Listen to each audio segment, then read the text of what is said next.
ये ध्यान रखना चाहिए कि हम वक्रासुर के संबंध में पहले ही प्रश्न किया गया था कि वक्रासुर इतना बड़ा भगवान का भक्त कैसे बन गया, जिसकी कथा गत वर्ष सुनाई गई थी।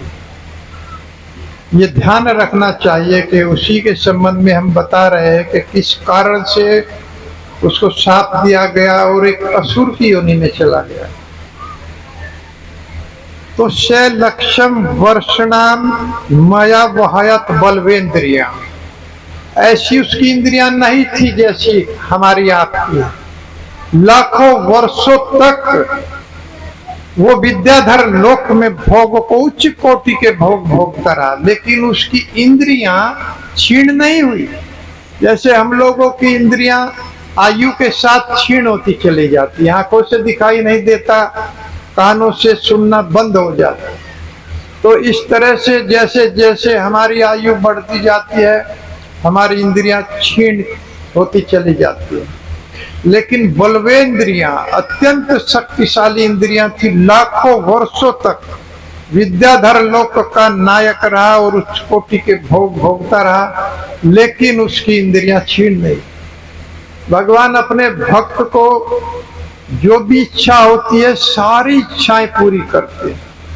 भगवत गीता के 8वें अध्याय में अंतिम श्लोक में भगवान बताते हैं, वेदेषु यज्ञेषु तपेषु चैव दानेषु यत् पुण्य फलम प्रतिष्ठम। जो मेरी भक्ति करता है, मेरी भक्ति से उसको वेदाध्ययन का लाभ, तपस्या का लाभ, ध्यान दान का लाभ, जो किया नहीं है उसका भी लाभ प्राप्त, सकाम कर्मों का, पुण्य कर्मों का लाभ उसे प्राप्त हो जाता। एकमात्र भगवान की भक्ति से ये सारे लाभ प्राप्त होते हैं। इसके उदाहरण हमने बताए थे, ध्रुव महाराज, प्रहलाद महाराज। इस तरह से अपनी इच्छाओं को शर्मिंदगी महसूस किया जब भगवान ने कहा कि मांगो, क्या मांगते हो। कहा कि मैं एक राज्य की इच्छा लेकर के आया था ध्रुव महाराज ने, लेकिन आज तो मुझे भगवान के साथ ही वैकुंठ में जाना था। लेकिन भगवान ने वो उस इच्छा को जान करके 36,000 वर्षों का लाभ दिया। प्रहलाद महाराज को एक कल्प का राज्य दे दिया इसी जगत में, क्योंकि भगवान अंतःकरण की इच्छाओं को जानते हैं। इसीलिए जो भी इच्छा होती है उसको भगवान पूरा करते हैं, लेकिन हमारे अंदर शुद्धता चाहिए। इसी तरह से उनकी इंद्रियां इतनी बलवान थी कि क्षीण नहीं होती थी। और रेम में विद्याधर स्त्री भीर गाप्यंती हरिमीश्वर, और विद्याधर लोक की स्त्रियों के साथ विचरण करता था, लेकिन विमान में भी कीर्तन करता था। पहले हरि नाम को बोलता था, फिर जो भी सब स्त्रियां थी वो उस हरि नाम को बोलती थी, कीर्तन करता रहता था। इतना बड़ा पद पा करके, इतना बड़ा राजा बन करके भी भगवान का उसने नाम नहीं छोड़ा। सारी सुविधाएं उसके पास थी। हमारे पास सुविधाएं हो जाए तो हम भगवान का नाम छोड़ देते हैं, पहले तो लेते ही नहीं है। लेकिन ये हमको ध्यान रखना चाहिए कि कितना बड़ा राजा था, उसके बाद भी कीर्तन को नहीं छोड़ा, भगवान का नाम गाता रहा। एक दासे विमानेन विष्णु दत्तेन भास्वता, जो भगवान विष्णु के द्वारा उसको विमान दिया गया था। एक बार गिरीशम ददर से गच्छन परितम सिद्ध चारणे, भगवान शिव बड़े बड़े सिद्ध पुरुषों से, मुनियों से घिर कर उनको उपदेश कर रहे थे। आलिंगन्या अंकीकर्ताम देवी बहुनाम मुनि संसिद्धि, उवाच देव्या सर्वण्या जिहास तद अंतिके। तो भगवान शिव एक स्थान पर बड़े बड़े ऋषियों को उपदेश दे रहे थे बैठ करके, और उस उपदेश करते समय आलिंगन अंकीकर्ताम देवी अपनी पत्नी को अपनी गोद में बैठा रहे थे। देखिए, अपनी पत्नी को अपनी गोद में बैठा करके उपदेश कर रहे थे, और बड़े बड़े ऋषि थे उस सभा के अंदर। और उसी समय विमान से ये चित्रकेतु जा रहा था। तो उसने इसको देखा और देख करके अपने विमान को उतारा और बड़े जोर से अट्ठास किया, अरे देखिए ये किस तरह से इतने बड़े पद पर है और कैसा आचरण कर रहा है। क्या कह रहे हैं चित्रकेतु वाच्य, ऐस लोक गुरु साक्षात धर्म वक्ता शरीरी नाम आस्ते मुख्य सभायाम वे मैथुनी भूय भार्यया। इतना बड़ा ऋषि है, ऐस लोक गुरु, पूरे जगत का गुरु है, साक्षात धर्म वक्ता और धर्म का ज्ञाता है और धर्म पर प्रवचन देने वाला है शरीर नाम देहधारियों के लिए। इतना बड़ा ऋषि होकर आस्ते मुख्य सभायाम, इतनी बड़ी सभा में मैथुनी भूया भार्या, या अपनी पत्नी को गोद में बिठा करके उपदेश कर रहा है। बड़ा दुखी हो गए। लेकिन यहाँ हमें देखने की बात है कि इतना बड़ा भगवान ऐसा आचरण कर रहे हैं, तो ये अपने जो ऋषि थे वो सभी, किसी ने कोई प्रश्न नहीं किया, ना कोई ऐतराज किया। अगर बद अवस्था के जीव होते तो उठकर चले जाते या प्रश्न करते, क्योंकि वो सभी ऋषि स्त्री और पुरुष के शरीर से कोई भेद ना करने वाले थे। वो देखते ही नहीं थे कि ये स्त्री का शरीर है, ये पुरुष का शरीर है। वही परीक्षा भगवान शिव अपने उन भक्तों की ले रहे कि कोई प्रश्न करता है क्या, देखे कोई क्या प्रश्न करता है इस पर। इतना बड़ा भगवान शिव ऐसा आचरण अपने भक्तों की परीक्षा के लिए कर रहे थे। कोई भी ऋषि सब प्रवचन सुन रहे थे, किसी ने कोई प्रश्न किया ही नहीं। लेकिन चित्रकेतु विमान से जा रहा था तो उसने देखा और उससे रहा नहीं गया, उसने प्रश्न कर दिया। यहाँ पर भी श्रील विश्वनाथ चक्रवर्ती ठाकुर कहते हैं कि चित्रकेतु भी अपनी जगह सही था, क्योंकि बदावस्था का जीव इसकी आलोचना करेगा। बड़े बड़े ऋषि तो जानते थे, लेकिन ऐसे लोग जो भगवान को भी नहीं बख्शते हैं, भगवान कृष्ण पे भी तरह तरह के आरोप लगाते हैं। ये कामी था, गोपियों के पीछे भागता है, इसी तरह के लोग कहते हैं। एक ऐसे भगवान को जिसको काम छू भी नहीं सकता। एक बार कामदेव परीक्षा लेने के लिए आए भगवान के पास कि मैं भी इस कृष्ण को देखूं। तो जैसे ये अपने पांचों बाण तर्कस में लिए थे और कामदेव जैसे ही आए, जैसे ही भगवान का दर्शन किया तो तुरंत उनका जो धनुष था वो टूट गया और तर्कस के जो बाण थे वे भी टूट करके नीचे गिर गए, धराशायी हो गया देखते ही। कंदर्प कोटि कमनिया विशेष शोभम गोविंदम आदि पुरुषम तम अहम भजामि। भगवान ब्रह्मा कहते हैं करोड़ों कामदेव भी भगवान के सामने नहीं ठहर सकते। एक कामदेव की तो बात ही क्या है। इतने बड़े भगवान को भी बद अवस्था का जीव नहीं बख्शता है, उन पर भी आरोप लगा देता है। तो भगवान शिव के ऊपर भी जीव आरोप लगाएंगे कि ऐसा ऐसा काम उन्होंने किया। लेकिन वो अपने भक्तों की परीक्षा के लिए ये काम कर रहे थे।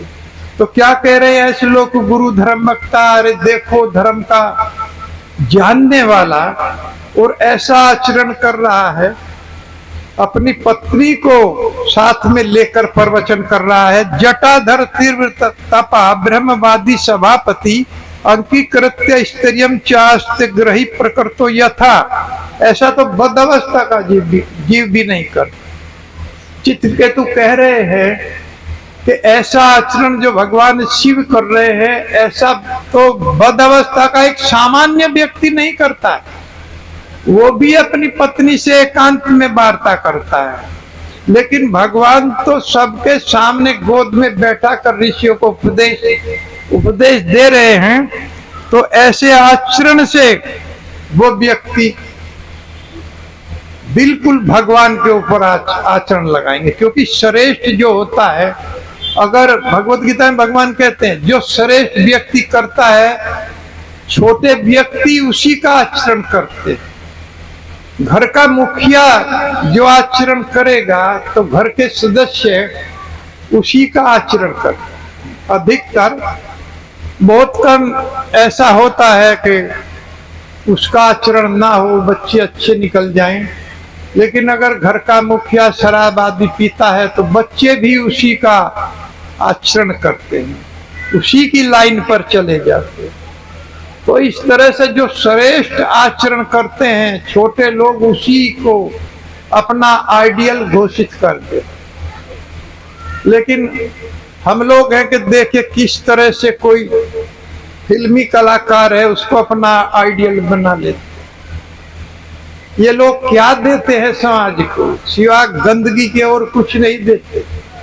ये लोग नशा करना सिखाते हैं, ये लोग बच्चों को गलत लाइन पर लगाने की शिक्षा देते हैं, अपना पैसे कमाते हैं, जुआ खेलना ये लोग सिखाते हैं पिक्चरों में, और उन्हीं को हम अपना आइडियल बनाते हैं। गुटखा खाना, शराब पीना, ये सब ये लोग दिखाते हैं, इनको हम लोग अपना आइडियल बनाते हैं और भगवान के भक्तों को छोड़ देते हैं, इनके फोटो अपने घरों में लगाते हैं। यही है माया का जगत, जब हम ऐसे लोगों को अपना आइडियल बना लेते हैं, उनके रास्ते पर हम लोग चलते हैं। घर का मुखिया जैसा आचरण करेगा ऐसा ही करेंगे, बच्चे उसी लाइन पर चले जाएंगे। इसलिए चित्रकेतु चिंतित था कि भगवान शिव ऐसा आचरण कर रहे हैं तो लोग उनको अपनाएंगे, इसीलिए चिंतित था। वो भगवान की शक्ति को जानता था, भगवान की इस तरह से आलोचना उसने नहीं की। केवल बद अवस्था का जीव भ्रमित हो जाएगा और नीचे गिर जाएगा, इसीलिए आलोचना कर रहे हैं। तो घर के व्यक्ति को, जो स्वामी है, उसको सचेत रहना चाहिए। जो घर का मुखिया है उसको अपने घर में बहुत श्रेष्ठ आचरण करना चाहिए। एक बार मेरे एक साथी, हम साथ में जॉब करते थे, तो हमारी मवाना में पोस्टिंग थी। मैं 1993 में मैं मवाना में आया, वो मेरे साथ भी पढ़ा था, तो मवाना में उसकी भी पोस्टिंग थी, वो मुझे मिल गया। तो लेकिन वो ड्रिंक करता था, और 95 में हम लोग इस भजन में लग गए, तो हम तो सब कुछ विरक्त हो गए, सब कुछ छोड़ दिया। हम लोग भगवान का भजन करने लगे, लेकिन वो व्यक्ति ड्रिंक करता रहा, और बहुत ज्यादा ड्रिंक वो करता था। और उसके एक ही लड़का था, उसका नाम था सागर। उस समय तो वो बहुत छोटा था, तो वो गणेशपुर में उसको क्वार्टर मिला हुआ था, वहां पर रहता था। कभी कभी मैं भी उसके घर बुला ले जाता था अपने साथ, तो मैं उसको समझाता था, भैया इसको आदत को छोड़ दो, आप परिवार में बड़े हैं, एक लड़की थी, उसके एक लड़का था, बस छोटा परिवार था। पत्नी बहुत सीधी थी, बहुत दयालु, बिल्कुल जिसको कहते हैं गौ, इतनी सीधी थी। तो लेकिन वो व्यक्ति ड्रिंक से नहीं मान रहा था, उसको दवाई वगैरह भी दिलवाई, तो फिर उसका ट्रांसफर हो गया वहां से। मैं तो इधर रामपुर स्टेट चला गया, वो सहारनपुर में चला गया। तो मैं रामपुर से ट्रेनिंग में गया, मुजफ्फराबाद हमारा ट्रेनिंग सेंटर था, और वो मुजफ्फराबाद ब्लॉक में ही था, पोस्टिंग थी उसकी। तो मुझे पता चला, तो मेरे हृदय में इच्छा हुई कि उससे मिल करके चलूंगा।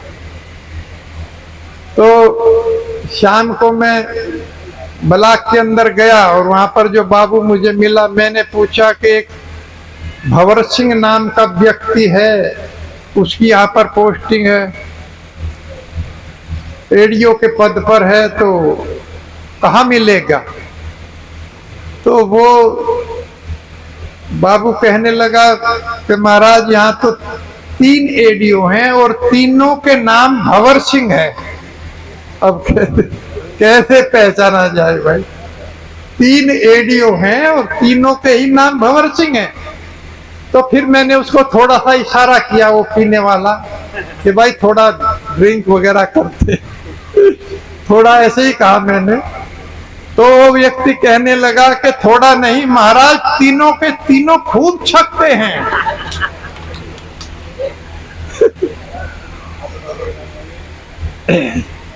तो अब कैसे पहचान किया जाए? तो मैं चला गया, मुझे नहीं मिला। तो 1 साल बाद फिर मेरा ट्रेनिंग में नंबर आ गया। फिर मैं ट्रेनिंग में आया तो मेरी इच्छा हुई कि उससे फिर मिला जाए। मैं फिर ब्लॉक में गया और मैंने पूछा, तब मैंने जानकारी कर ली थी वो रोड लिखते थे अपने नाम के आगे। तो मैंने कहा भैया भंवर सिंह से मिलना है, भंवर सिंह रोड, क्योंकि मैंने कहा ये फिर वही क्वेश्चन करेगा। तो उसने मुझे बताया कि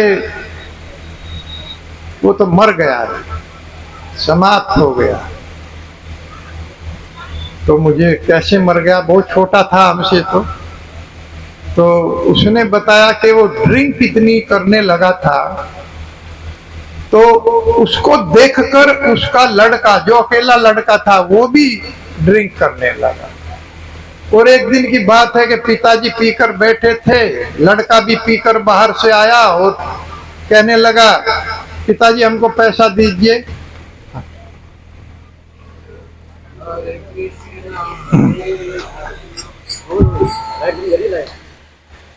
हरे कृष्णा कृष्णा कृष्णा हरे हरे, हरे राम राम राम हरे हरे। हरे कृष्णा हरे कृष्णा।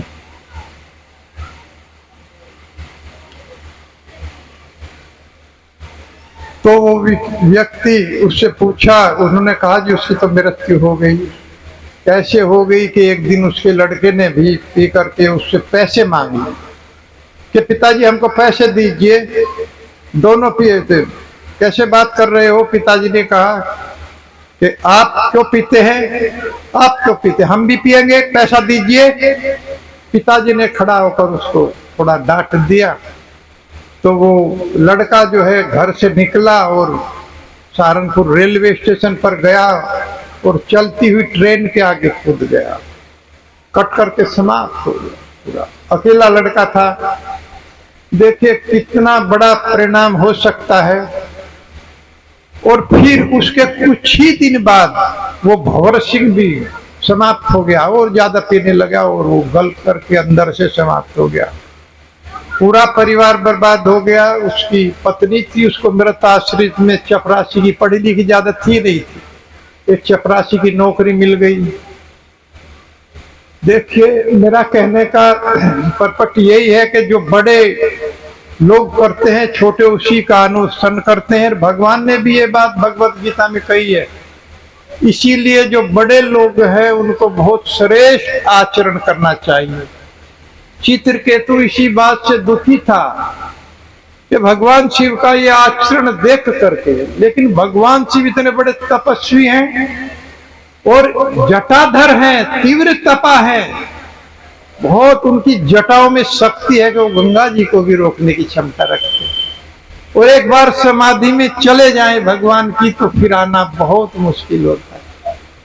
लेकिन उनका इस तरह से अपमान चित्रकेतु ने नहीं किया जिस तरह से दक्ष ने किया था।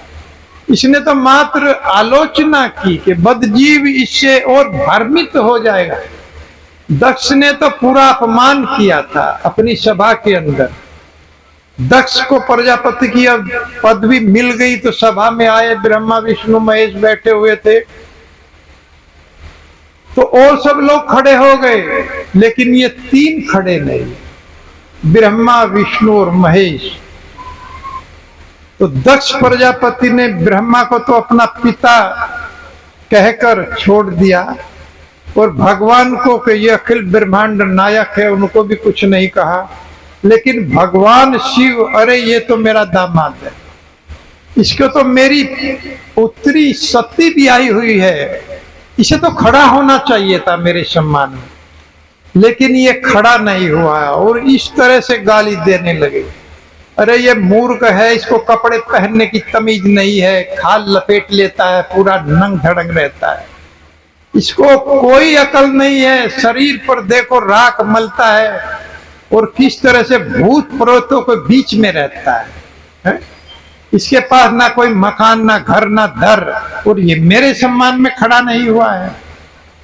पूरा अपमान किया जितना भी हो सकता था। इस अपमान को भगवान शिव, जो इतने बड़े वैष्णवमान यथा शंभु, सहन करके चले गए, सभा को छोड़ दिया। और फिर ये तो कथा बहुत बड़ी है कि सती फिर यज्ञ में अपना शरीर उन्होंने त्याग दिया था। तो इस तरह से अपमान चित्रकेतु ने नहीं किया है। तो पार्वती, इस भगवान शिव तो हंस दिए मात्र। भगवान शिव ने, वो जानते थे कि चित्रकेतु भी भगवान का बहुत बड़ा भक्त है। ये इसलिए मुझे कह रहा है, वो भी जानते थे, वो अंतर्यामी थे, ये बद्धजीवों के लिए कह रहा है। लेकिन मैं अपने भक्तों की परीक्षा लेना चाहता हूं, कौन कितना बड़ा है। मेरे आचरण को देख करके जो मेरे सभा में बैठे हुए हैं वो तो मुझ पर प्रश्न कर सकते हैं, लेकिन कोई प्रश्न नहीं किया, क्योंकि वो सिद्ध पुरुष थे। वो स्त्री और पुरुष के शरीर में भेद ही नहीं देखते थे, समान उनकी दृष्टि थी, इसलिए उन्होंने कोई प्रश्न नहीं। एक बार सुखदेव गोस्वामी जब कथा के लिए जा रहे थे, 16 साल के बालक थे। सुखदेव गोस्वामी शुक्रताल में जो उन्होंने कथा कही, उसके पीछे पीछे व्यास जी चल रहे थे। अरे बेटा रुको, घर इधर है, घर इधर है, इधर जाना। लेकिन सुखदेव जी के माया के चक्र में मुझे पढ़ना नहीं है, सीधे जा रहे। तो कुछ युवतियां स्नान कर रही थी, सुखदेव गोस्वामी निकल करके चले गए। उन्होंने कोई प्रतिकार नहीं किया, लेकिन जैसे ही व्यासदेव जी आए उन्होंने अपने वस्त्र धारण कर लिए। व्यासदेव जी ने पूछा, अभी यहां से 16 साल की आयु का मेरा पुत्र युवा यहां से गया है, आप लोगों ने कोई प्रतिकार नहीं किया, लेकिन जब मैं यहां से आया तो तुरंत वस्त्र धारण कर लिया। तो यही कहा युवतियों ने कि आप हिटक गए, आपके मन में ये भाव आ गया कि स्त्रियां स्नान कर रही है, इसलिए रुक गए। आपकी दृष्टि में खोट है, भेद है। स्त्री और पुरुष को, शरीर को आप दो भाग में देखते हैं, स्त्री का अलग और पुरुष का अलग, एक नहीं देखते। लेकिन जो आपका लड़का यहां से गुजरा है, वो उसे मालूम ही नहीं स्त्री और पुरुष का शरीर है, उसके अंदर कोई भेद नहीं, इसलिए हम इसी तरह से रहे। तो भगवान शिव इतने बड़े पद पर हैं, इसीलिए चित्रकेतु कह रहे हैं कि बद अवस्था का जीव जो है, जब व्यासदेव जी ठिठक सकते हैं तो ये जीव किस तरह से उसी का आचरण करे, उसी बात को कहेगा। इसीलिए भगवान की आलोचना उन्होंने किया है। तो पार्वती इस बात को सहन नहीं कर पाई, कहने लगे, अरे देखिए, दंड देने के लिए इसी को नियुक्त किया है भगवान विष्णु ने। इतने बड़े बड़े साधु हमारी सभा में बैठे हुए हैं, किसी ने कोई ऑब्जेक्शन नहीं किया, लेकिन ये दंडाधिकारी बनकर आया है, भगवान शिव को दंड देगा। ये बैकुंठ में जाने के योग्य नहीं है। पार्वती जी कहने लगी, पार्वती रुवाच नायम अर्हति वैकुंठ पादोप समर्पणम संभवांति मति स्तब्धा साधु भी पर्युपास। उस भगवान की जो बड़े बड़े साधु उपासना करते हैं, जिनका गोलोक धाम है, उस धाम में ये व्यक्ति जाने का अधिकारी नहीं है, इसलिए दंड का पात्र है, क्योंकि भगवान शिव की इसने आलोचना किया है। भजन के दो में बाद में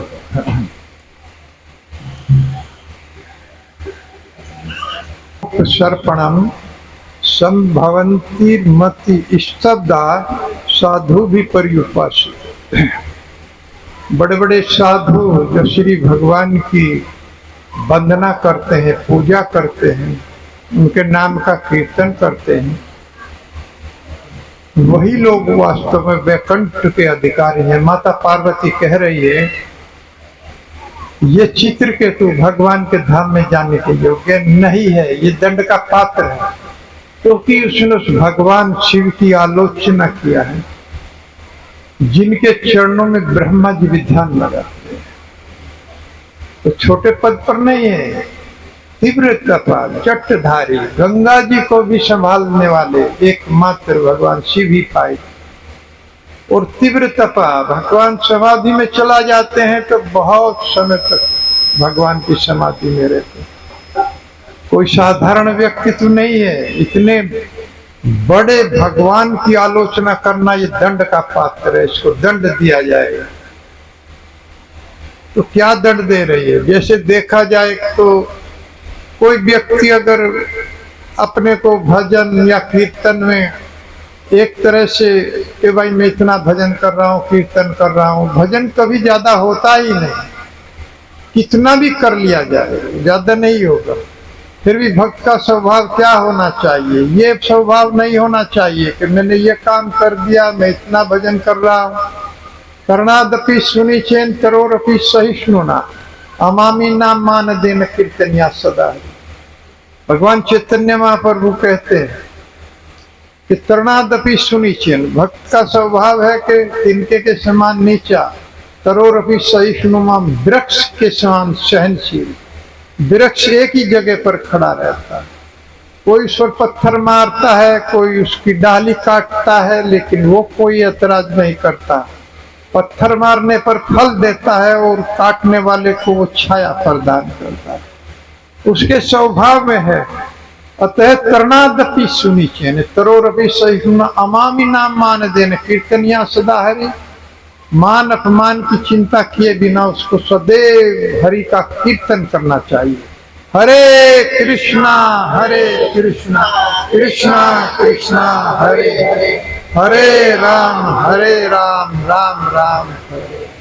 अब दंड दे रही है माता पार्वती। भगवान शिव समझ रहे थे कि चित्रकेतु कितना बड़ा भक्त है, वो तो मात्र मुस्कुरा दिए। वो जान रहे थे कि चित्रकेतु अपनी जगह ठीक बोल रहा है, लेकिन माता प्रतिनिधित्व करती है माया का, माया का प्रतिनिधित्व करती है माता पार्वती। तो वो उस स्थिति को नहीं समझ पाई, वो चित्रकेतु को जान नहीं पाई कि ये कितना बड़ा भक्त है, और अपने पति का उपहास, वो जो आलोचना किया, उसको सहन नहीं कर पाई। तो कहते हैं कि अतः पापी असीम योनि मासुरीम याहि दुर्मते यथे भूयो महताम न करता पुत्र किल विषम। ये मेरे पुत्र, हे दुर्बुद्धि, तुमने इतना बड़ा अपराध किया है कि तुम पाप योनि और आसुरी योनि, जो आसुरी योनि है जिसमें पाप ही पाप होंगे, उस योनि में चले जाओ, क्योंकि फिर कभी तुम किसी भक्त की आलोचना कर सको किल विषम, ऐसे भक्तों को दुख ना दे सको, इसलिए तुम उस पाप योनि में जाओ, आसुरी योनि में।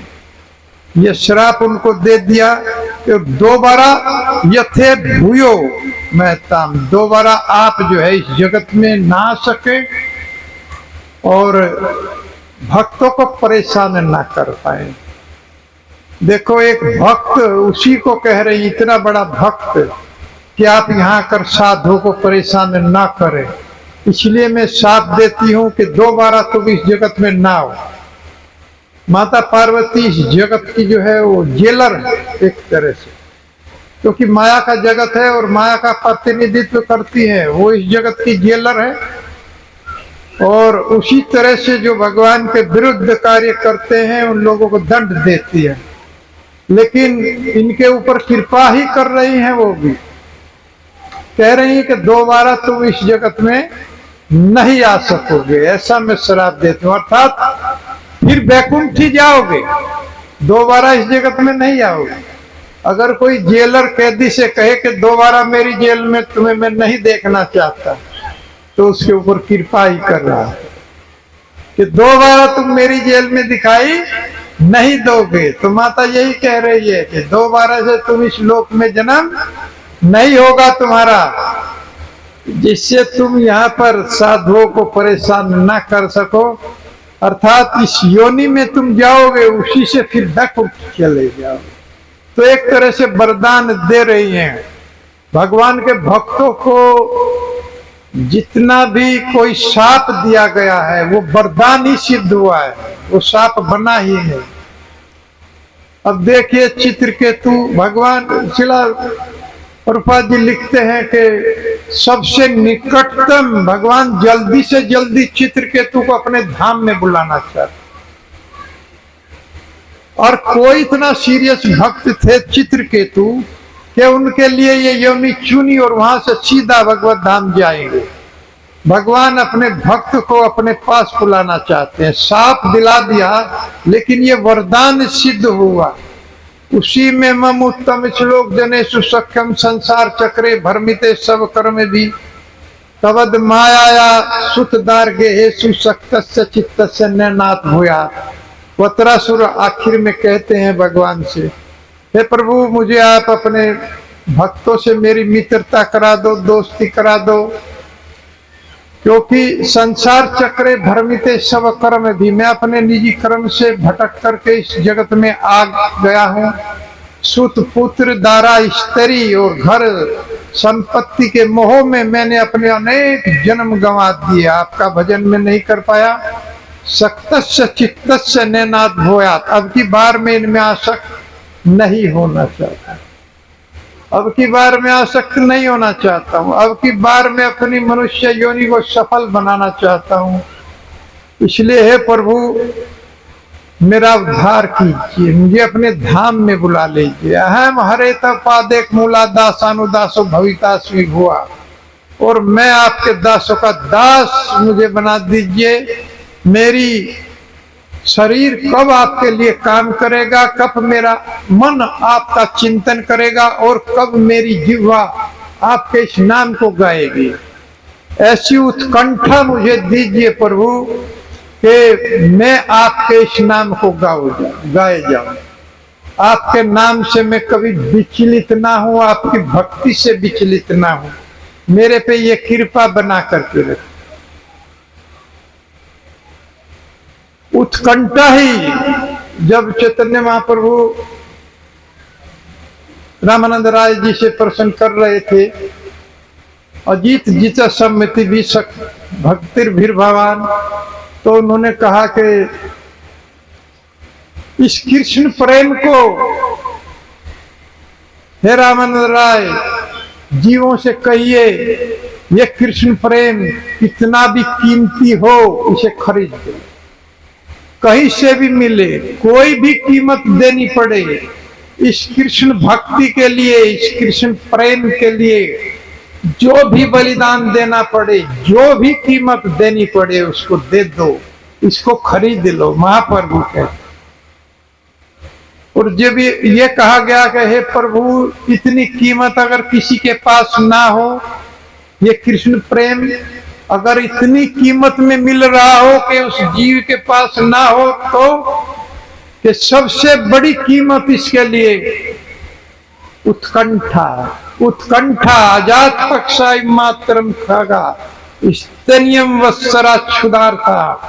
अरे उस पंख विहीन पक्षी के हृदय में अपनी माँ के प्रति जो उत्कंठा होती है, उसी तरह की उत्कंठा हे प्रभु मेरे हृदय में आप अपने लिए भर दें। इस उत्कंठा से भगवान का प्रेम खरीदा जाता है, उसके लिए कोई कीमत देनी नहीं पड़ती, कोई रुपया धन में वो प्रेम नहीं मिलेगा। उसके लिए तो भगवान के प्रति उत्कंठा हृदय में होनी चाहिए, लालसा, जिज्ञासा कि मुझे भगवान को पाना है, और उसके लिए ये हरि नाम सबसे श्रेष्ठ। अगर इसके प्रति उत्कंठा हो जाए इस नाम की कि हमको नित्य इस नाम का जप करना है, तो निश्चित भगवान मिलेंगे। हरे कृष्णा कृष्णा कृष्णा हरे हरे, हरे राम राम राम हरे हरे। इसलिए दोबारा इस जगत में माता कह रही है कि दोबारा अगर इस जगत में आओगे आप तो दुख दोगे, तो एक तरह से मुक्त कर दिया। गजराज गजेंद्र को देखिएगा, इंद्रधुमन नाम का राजा था, अगस्त मुनि ने साप दिया, हाथी की योनि मिली, उसी हाथी की योनि में गोलोक धाम चले गए। तो साधुओं का जो साप होता है वो भी वरदान बन जाता, वो भी वरदान बनता है, वो ही रास्ता है। अब नल कुंवर और मणिगरीब को देखिए, नारद जी के सामने जड़ अवस्था में नग्न खड़े हो गए थे। उसी से उन्होंने साथ दे दिया कि तुम वृक्ष की योनि प्राप्त करोगे। उन्होंने विनय किया हाथ जोड़ करके, हे प्रभु मेरी गति कैसे होगी हमारी। तब होश आया जब साथ दे दिया। तो भगवान ने निवेदन किया भगवान नारद से, तो उन्होंने बताया कि द्वापर में भगवान आएंगे और वो ही तुम्हारा उद्धार करेंगे। तो वो वृक्ष योनि में चले गए, उसी योनि में उनका उद्धार हुआ। पता नहीं कितने वर्षों तक वृक्ष योनि में जड़ खड़े, क्योंकि जड़ रूप में नग्न खड़े हो गए थे नारद जी के सामने। तो भगवान आए द्वापर में, और किस तरह से वास्तव में उनको जब माता ने ओखली से बांध दिया भगवान को, तो धीरे धीरे वो ओखली, क्योंकि उद्धार करना था, उस ओखली को धीरे धीरे बंधे हुए भगवान बंधे हुए थे उसके ओखली से। तो ओखली क्या मायने रखती है भगवान के लिए। तो धीरे धीरे उसको दोनों पेड़ों के बीच में फंसा करके, और छोटे से बालक के रूप में थे, और खींचा तो दोनों वृक्ष जड़ से उखड़ करके गिर गए, और उनके अंदर से दो सुंदर राजकुमार प्रकट हुए। वही थे मणिग्रीव और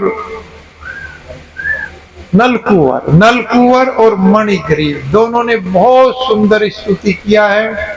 तो इस तरह से ये साप भी दिया हुआ वरदान बन गया। कोई भी ऋषियों का साप देखिए, कभी कभी भगवान के भक्त भी अगर कोई बात कह दे तो बुरा नहीं मानना चाहिए। वैसे कहते नहीं है, लेकिन कलयुग है, कभी कभी क्रोध आ जाता है। जैसे मैं बता रहा था कि परीक्षित महाराज के द्वारा की गई गलती से श्रीमद् भागवत प्रकट हुआ।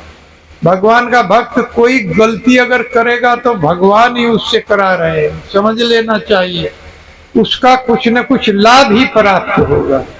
हरे कृष्णा कृष्णा कृष्णा हरे हरे, हरे राम। समय बीता जा रहा है, समय निकला जा रहा है। तो इस तरह से हम लोगों को भगवान के इस नाम में अपनी उत्कंठा, जिसके बदले में भगवान अपने आप को दे देते हैं, खरीद लिया जाता है। तो ये उत्कंठा भगवान के नाम के प्रति हमको बनानी है। कुछ पल की जिंदगानी, एक रोज सबको जाना। कुछ पल की जिंदगानी, रोज सबको जाना। कुछ पल की जिंदगानी, किसको जाना पड़ जाए। तो तुरंत प्रहलाद महाराज के अनुसार कुमार पराचित, कुमार अवस्था से ही भगवान का भजन करना चाहिए। दुर्लभम मानुषम जन तदत्ते ध्रुवम अर्थदम। क्योंकि सारी योनियों की तरह से ये योनि भी श्रेष्ठ जरूर है, लेकिन नश्वर है। ये और योनियों की तरह ये श्रेष्ठ है, क्योंकि इसमें भजन हो सकता है, लेकिन और योनियों की तरह से ये भी नश्वर, एक दिन चली जाएगी। तो इसलिए तुरंत जब भी होश आ जाए उसी समय से भजन स्टार्ट कर देना चाहिए। पता नहीं कब बुलावा आ जाएगा। तो माता का साप सुना चित्रकेतु ने, या तह पापी सिम योनि मासुरी या ही दुर्मते मेरे दुर्बुद्धि पुत्र। अब तुम्हें पाप योनि में जाना पड़ेगा। जो तुमने अपराध किया है वो भी असुर बनना पड़ेगा, जिसमें पाप ही पाप तुमसे होंगे। माता सोच रही थी हम लोग एक योनि में गिर जाते हैं तो उसमें पाप ही पाप होते हैं। मनुष्य के अलावा कोई भी योनि हो उसमें पुण्य कर्म भी नहीं हो सकते, पाप ही पाप करें। खाना पीना ही ऐसा ही रहेगा, बुद्धि रहती नहीं। तो माता सोच रही थी कि पाप योनि में जाएगा तो पाप ही पाप करेगा, लेकिन भगवान की इतनी बड़ी कृपा थी कि युद्ध में भी तस्मात् सर्वेषु कालेषु माम नुस्मर युद्ध च। हे अर्जुन, युद्ध में भी तुम मेरा चिंतन करो, मेरा स्मरण करो। तो उसी तरह से युद्ध करता करता इंद्र के साथ में, और इंद्र को भी जीत लिया।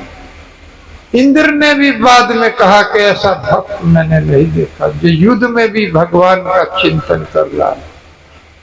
तो इस तरह से उस योनि के द्वारा ही वक्रासुर इस चित्रकेतु ने उस योनि में जाकर भगवान को प्राप्त किया और विमान से उतर करके आया माता के पास। आकर के, हे माता, आप व्यर्थ में ही क्रोध कर लिया और मैं आपके इस शाप को स्वीकार करता हूं।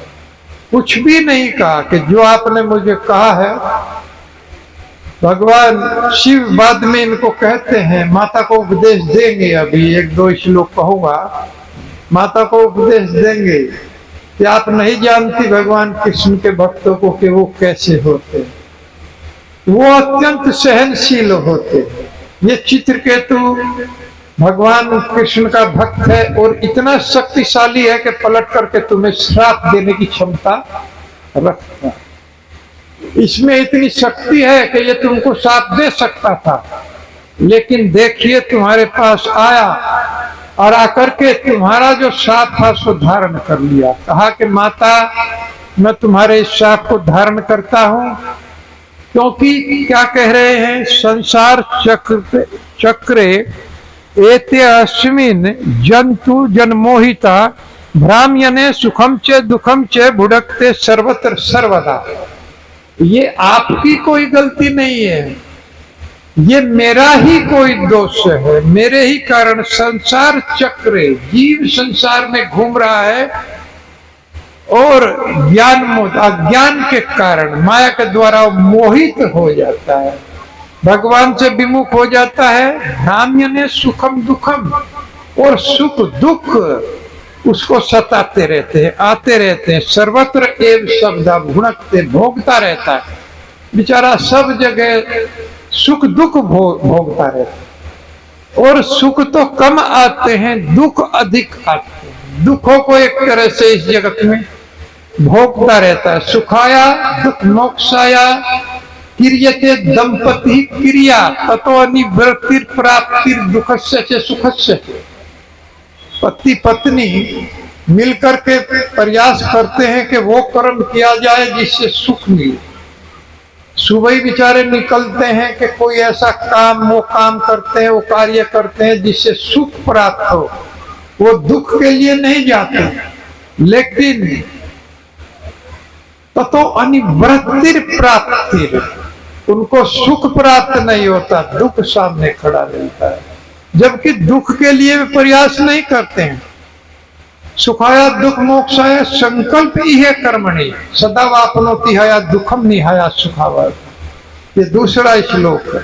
सुख प्राप्त करने के लिए सारे जीव लगे हुए हैं, लेकिन उनको सुख की जगह दुख प्राप्त होता है। इस तरह से हे माता, संसार चक्र भ्रमिति, मैं इस संसार के चक्र में गिर गया हूं और भ्रमित होकर हम अपने कर्मों के अनुसार ही सुख और दुख प्राप्त कर रहे हैं। आपने मुझे ये जो शाप दिया है, ये मेरे ही कर्मों का फल है और इसे मैं अंगीकार करता हूँ। इस शाप को चित्रकेतु अंगीकार कर लेती है और विमान में बैठ करके और चले जाए।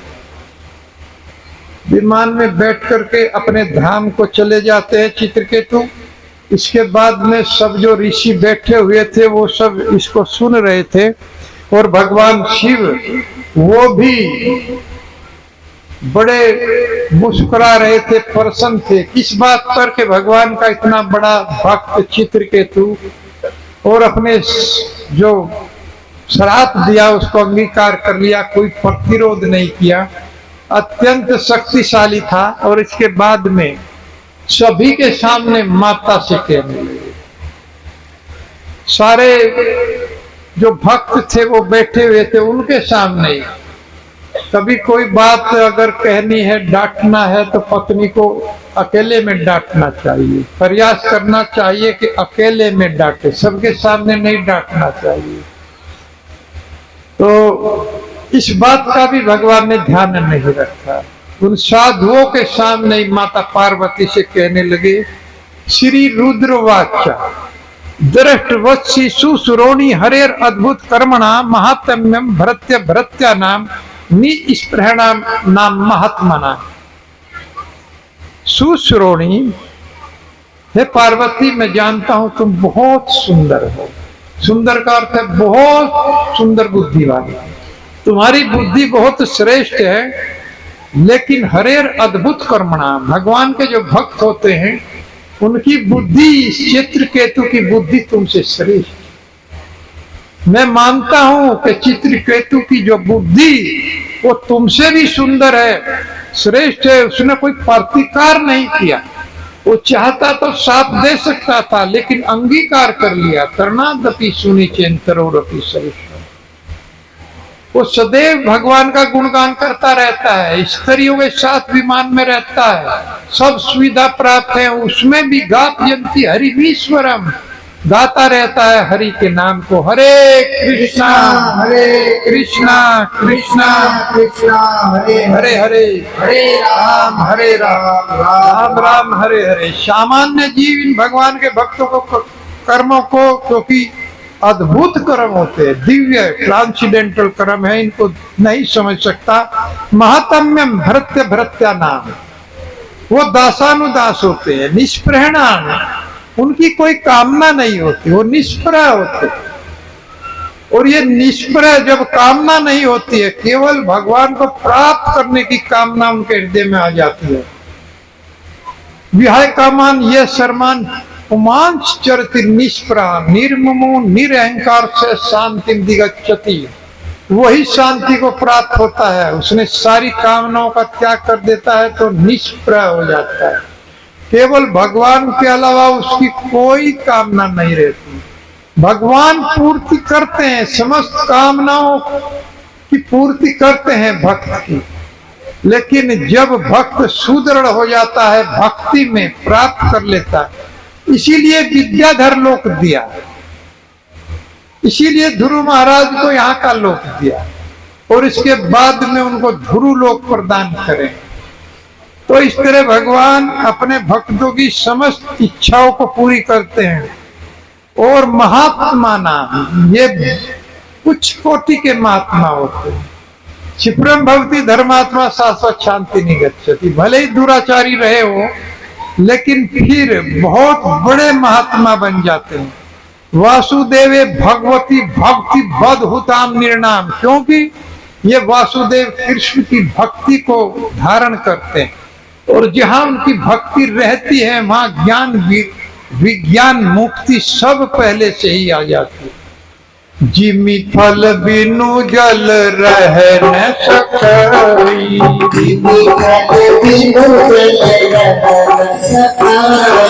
कोटि भांति को करे उपाय,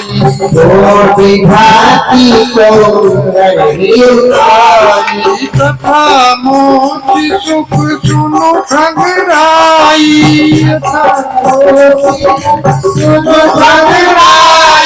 रही न सकई हरि भक्ति बिहाई,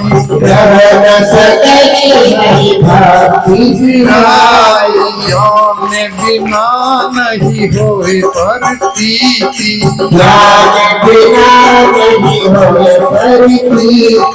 बिन प्रतीत होए नहीं प्रीति, प्रतीत होए नहीं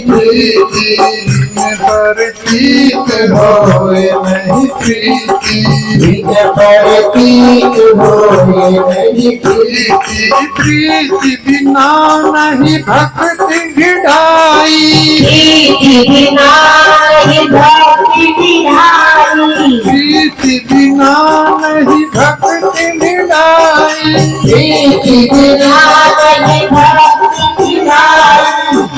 खगपति जल पे चिकनाई,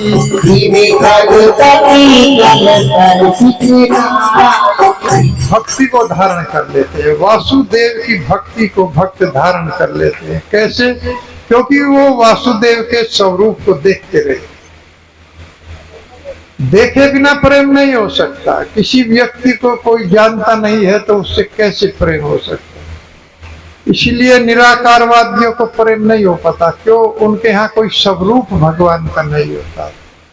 लेकिन भगवान का भक्त भगवान के स्वरूप को, जो कल सुना था कि शाश्वत शास्त्र विग्रह, शास्त्रों के अनुसार रिकमेंडेड वो स्वरूप है, वो अपने आप बनाया हुआ नहीं है, वो पंचरात्र के विधि के द्वारा भगवान की पूजा किया जाता, उसी विधि से भगवान प्रसन्न होते, तो उसके द्वारा वो स्वरूप भक्त लोग धारण करते हैं भगवान को देख करके, क्योंकि देखे बिना प्रेम नहीं हो सकता। किसी को जब जानते ही नहीं, पता नहीं कितने व्यक्ति हमारे पास से दिन में को निकल जाते हैं, हाय हेलो होती नहीं है, क्योंकि जानते उनको हम नहीं।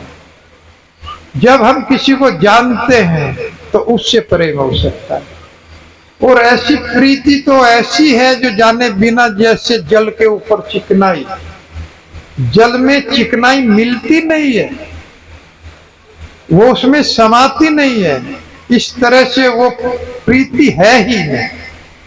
इसलिए भगवान कहते हैं कि, और आगे कितना सुंदर एक श्लोक भगवान बोल रहे हैं, स्वयं माता पार्वती से उपदेश करते हुए, भक्तों की महिमा बताते हुए कि नाहम विरंचो न कुमार नारदो न ब्रह्मपुत्रा न मुनिय सुरेशा विदान यस्य हितम असंका न तत्स्वरूप पर्थक ईश माने। न अहम, नहीं मैं, अपने आप को पहले ले रहे हैं भगवान।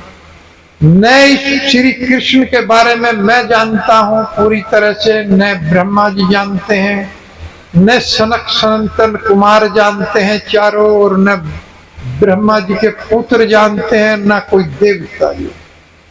इसके हृदय में क्या चलता रहता है ये कोई नहीं जानता, भगवान के क्या प्लान है। भगवान शिव कहते हैं मैं भी इसको नहीं जानता। हाँ, हम विदाम यस्य हितम असंका, हम उनके अंशा अवतार है हम भी, लेकिन हम उनको पूरी तरह से नहीं जानते, उनके स्वरूप को जानते हैं, केवल हम उनके स्वरूप को जानते हैं। एक बार प्रभुपाद जी से पूछा गया कि भगवान का क्या स्वरूप है। वेणु कोणतम अरविंद दलाइस्ताक्षम बरहार स्वत्सम असितांबुज सुंदरांगम कंदर्प कौटि कमनिया विशेष शोभम गोविंदमादि पुरुषम तमहम भजामि। ये भगवान का स्वरूप। तो मोर मुकुट धारण करते हैं, बादलों की तरह का उनका श्याम वर्ण है, उनकी आंखें कमल दल के समान है, करोड़ों देवता भी उनके सामने नहीं ठहर पाते, करोड़ों कामदेव उनकी सुंदरता के सामने नहीं ठहर पाते, इतना सुंदर भगवान। ब्रह्मा जी कहते हैं मैं उस भगवान की उपासना करता हूं, अद्वैत अच्युतम अनादि अनंत रूपम। आगे कैसे है, अद्वैत अनादि अनंत रूपम आधम पुराण पुरुषम नव यौनम च वेदेशु दुर्लभम दुर्लभम आत्म भक्तो गोविंदमादि पुरुषम तमहम भजामि। वो अद्वैत है, एक है, दो नहीं है। भगवान एक हैं, दो नहीं हो सकते। जैसे सूर्य एक है लेकिन अनेक स्थानों पर दिखाई देगा, एक परो विष्णु सर्वव्यापी न संशय ऐश्वर्याद रूप में कम चे सूर्यवत बहुधीयते। विष्णु एक है लेकिन वो सब जगह है, उसके रूप इतने हैं, वो सब जगह है। जिस प्रकार सूर्य एक है लेकिन सब जगह दिखाई देगा, कोई कहीं भी देखे, विदेश में देखो वहां भी सूर्य दिखाई देता, अनेक सूर्य नहीं। हर व्यक्ति अपने सर के ऊपर 12 बजे सूर्य को देखता है, लेकिन सूर्य एक है। उसी तरह से भगवान एक है, वो सारे ब्रह्मांड में सब जीवों के हृदय में छाए हुए।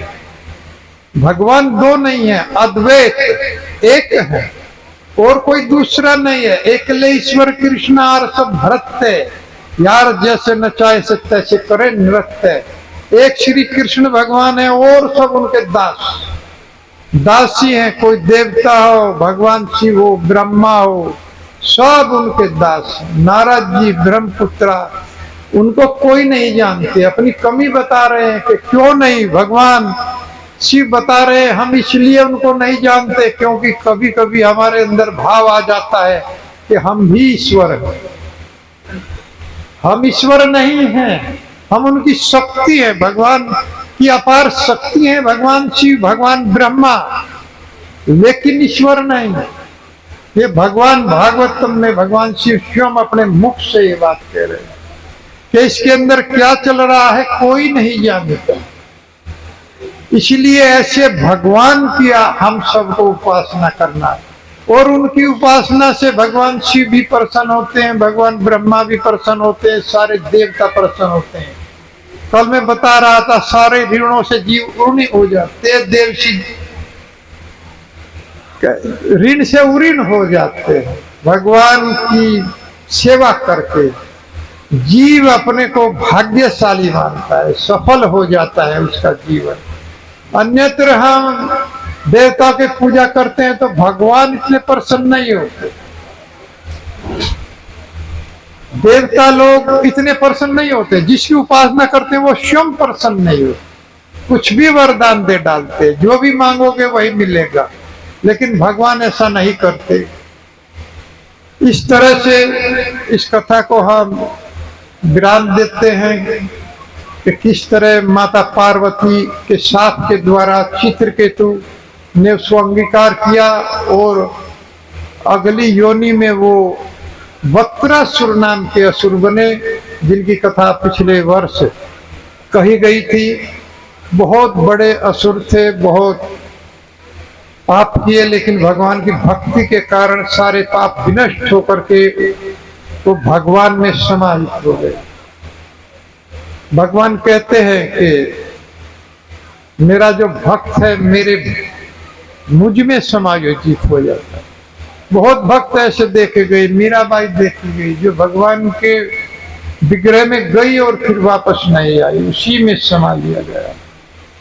तो चित्रकेतु की कथा आप लोगों ने ये सुनी, जो प्रसन्न परीक्षित महाराज का था कि कैसे ये चित्रकेतु, ये वक्रासुर इतना बड़ा भक्त भगवान का बन गया, क्योंकि बड़े बड़े भक्तों